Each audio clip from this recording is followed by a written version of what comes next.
merci Nabalandi à Safosi Télévision, la télévision de l'Aigle, na émission Nabino Parlons d'eux.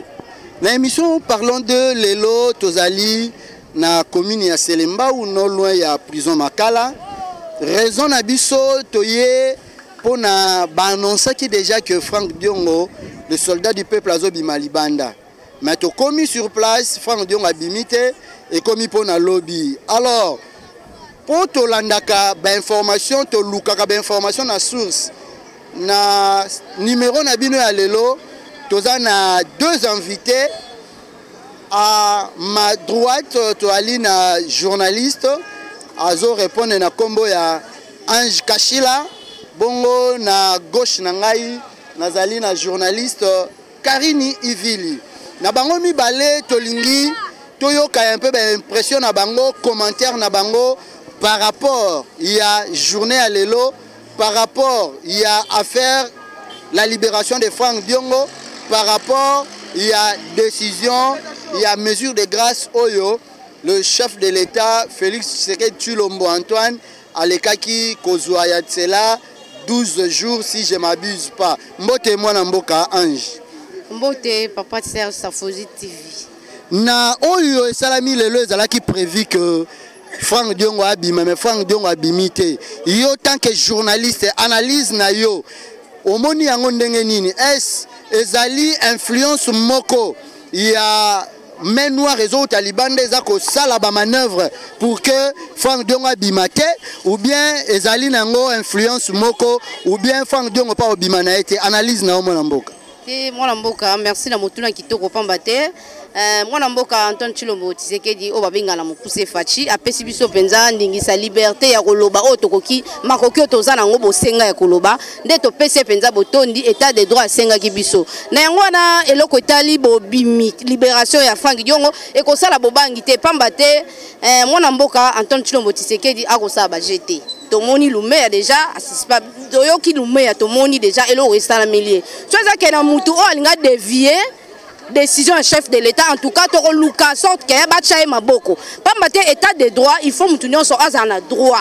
Il y a sala, il y a zala, kolanda mibeko. So ko bebi sa mibeko, en tout cas, tu as belle la miso makasete, olingo bebi sa mibeko. Pas mater, il y a likolo ya mibeko nyonso asengi asali grâce na Franck Diongo wazala ki prisonnier politique était abima boni bambilinga mbinga na bandite ke sa bongo mais e koza mwa ba manœuvre pa matende ko tambwe mwamba soki balobi makambo etali justice bobimisi ya ba prisonnier soki apesa ki des gens ndingisa ke ba pesa ye liste soit balandela déjà makambo na lombango ete makambo kene na normal soki makambo ko kene na mbilinga mbinga en tout cas wana to kotala ndeko tambwe mwamba azala na respect ya président de la République sinon te bakoti aye maboko tokoti ya moto nyonso miso wako bebi sa mibeko wako zala pem na côté ya mibeko en tout cas tokoti ya miso pamba te toko belela état de droit et suka na ba minorité na ba télévision te mwana mboka nazo zonga na yo na baluki pa ndeko Karini Vili Franck Diongo manœuvre salami est ezali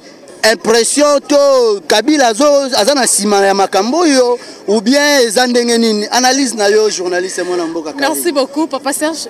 Kabila qui est na sima natinali mais parce que maman comme on a dit tantôt plutôt lobby anate non le chef de l'État a signé ordonnance. Moi je pense que eza ba procédure administrative oyo ekosala makeno mwana mboka Franck Diongo arobima eza na moto o menoir moko boeza wana Kabila zoko Kabila akonzela batuni akonzate ordonnance présidentielle batunya surtout balanda na RTNC lobby que Franck Diongo na bande comme susu bakobima o ezaka ba procédure administrative o esala marakeno avant bakanga ki oui akoti eloko mutu yo so bakoti balanda ka procédure na kati ya prison neto aussi koyoka parce que toza sur place awa toyaki juste pour biso toyoki info toyaka sur place pour na koyeba yango toye que non moi la mboka Franck Diongo pour l'instant bakobimisa été mais lobby à Rosalana. Moi je pense pas qu'il y a un main noir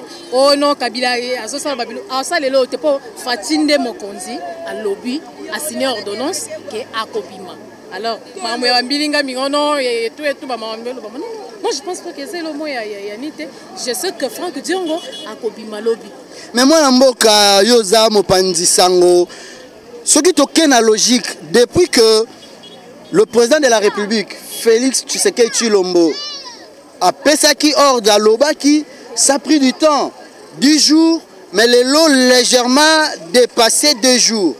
Apparemment, on dirait la décision à chef de l'État, ils ont pesé dans 80%, les pesé dans 90%. Pour nous, on doit sentir nini. Est-ce le chef de l'État, Félix, a un pouvoir naïe dans sa totalité?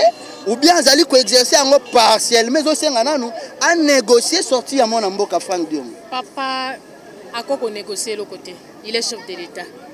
Moi je pense que na tango lobaki que dans ngana mo na sasa ngana ben français naïe est compliqué qui bat. Ah bon? Atikala ko lobate que non. Dans 10 jours on va compter wana. Ce qui a lobaki a daté de ce jour. Là il faut te compter le même jour où il y a lobaka na limité que non. Mais dans les 10 jours où ils ont eu, on comprend français n'a pas lobby. Donc pour nous, 10 jours en septembre, l'essentiel est à 10 jours. Non, pas en septembre. Mais le problème est que les gens parlent beaucoup dans Facebook, dans Internet. Moi je sais que Fatia a signé l'ordonnance et Kobima. 10 jours on a elle. Non, que non, elle les kasoki et les kandenge nimité. Administration, ata lobby lelo, tovanda kala. Tout le monde a babylon monsieur sur lobby mais Fati, vous voyez pas, mambo salama, Fati salama kambo. A lobby be courant qui quitte pour l'instant on a monné dans Facebook on a bazo kanga ba to vandi ba ko lumière éclairage na qui quitte. Et salami.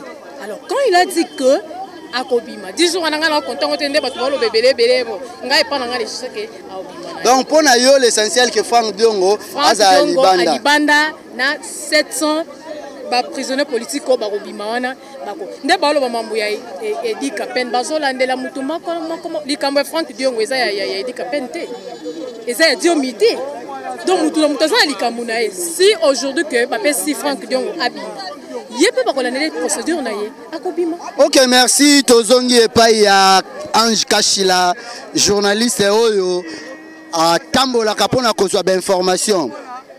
Ange lelo et comme il lobby musicien moka yemba lobby match ezate. Alors touti koyoka honorable mwana membre ya MLP mwana na makolo ya soldat du peuple a lobby que Franck Diongo na kati ya combat na ye aza instant honorable Zizi aza constant na kati ya bitumba na ye. Mais lelo to mona tant Franck Diongo akota ki boloko ba plateforme eza lelo ezala kité mutu azo bimisa Franck Diongo na boloko azali mutu ya cash. Mais Franck Diongo azala ki na kati ya lamuka lelo Franck Diongo azo bimalobe aza constant pona yo langage wana est-ce que ezo désolidariser Franck Diongo na kati ya lamuka to ezali ko maintenir ye pona yo langage wana o analyser yango ndeni na moni yango penza ekopesa mwa mbilinga te pamba te plateforme la muka FCC eza plateforme moko eza na subasima juridique te mwana mboka biso nyonso toyebeta ki pona maponomi basangisaki babokasi na bango pona kokende na maponomi babima mwa likolo mais ko déranger baninga mususu te pe yango ne osala ete tokabwana te okende na plateforme parce que ekosala lisusu te esekei mwana mboka tanga lobi bongo esali esengo pamba te akangamaki asa prisonnier politique sono toyebi ete ndeko Kabila asisi bato belé na prison akangi bango bandimaka ete akobima te. Mais oloba na yo bozoloba ke Franck Diongo a prisonnier politique asala ka infraction te to azala rapide na infraction balobaka ke Franck Diongo a incarcelaka bana mura na kati ya lopango na ye yango réseau bakangelaka e boni yo lobaka ali prisonnier ya Kabila.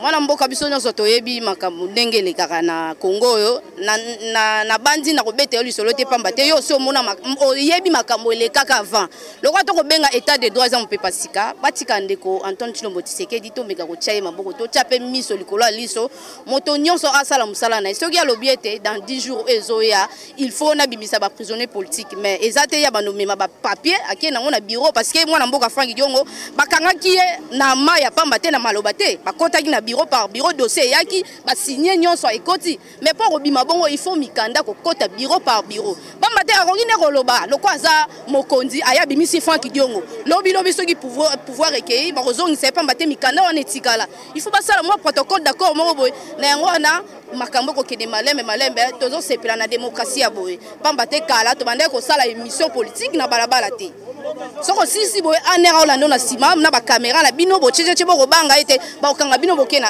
aner bakangi d'abord faut ko féliciter déjà mais c'est Antoine Tshilombo Tshisekedi musala malam et là biso toto senga lisusu mwana mboka na ba ministre o ba roya bosala musala malam kaka biso ba pandisa ngo to koloba boy biso nde to chabino mal à l'aise pamba te biso pe to za bana mboka to na posa pe ko vivre lokola ba pandisa ngo misusu ba vivre na ba États-Unis na ba France tala ndenge to vivra bien te alors to na posa ya changement toza na posa ya changement toza na posa te ke ba maltraiter biso lokola o elekaki na ebite na bande ko nyonso ba kolanda sango oyo biso no sepesi biso sengo Franck Diongo aza moto to bande kozela abima na badio mindongala ngongo ekoki abima to tika ye abima na kimia to tika polémique ya cash lamuka FCC zaki plateforme to tika ba polémique ya cash lamuka FCC zaki plateforme électorale élection Cécilie donc obina ngonga oto bande ozela opposition ezwa pouvoir opposition ezwi pouvoir na yango na to tia mayele miso na biso nyonso to sala pona Congo na biso. Merci tokomi na suka bana mboka oyo bolandaka émission parlons de touti kolobela na tina ya bobimi ya Franck Diongo. Tous nous espérons que demain le 8 Franck Diongo sera libéré, il va rejoindre son parti, il va rejoindre ses membres et il va rejoindre sa politique. Tokomi na suka vraiment merci na bino boyambaka biso tozalaki na bapandi sango mibale na gauche na ngai Karine Vili oyo pour l'instant azali na CNL be tozalaki na Ange Kashila ye azali na IC News pe na 5/5 TV mbala ya sima tomonani bo continuer kolanda biso merci.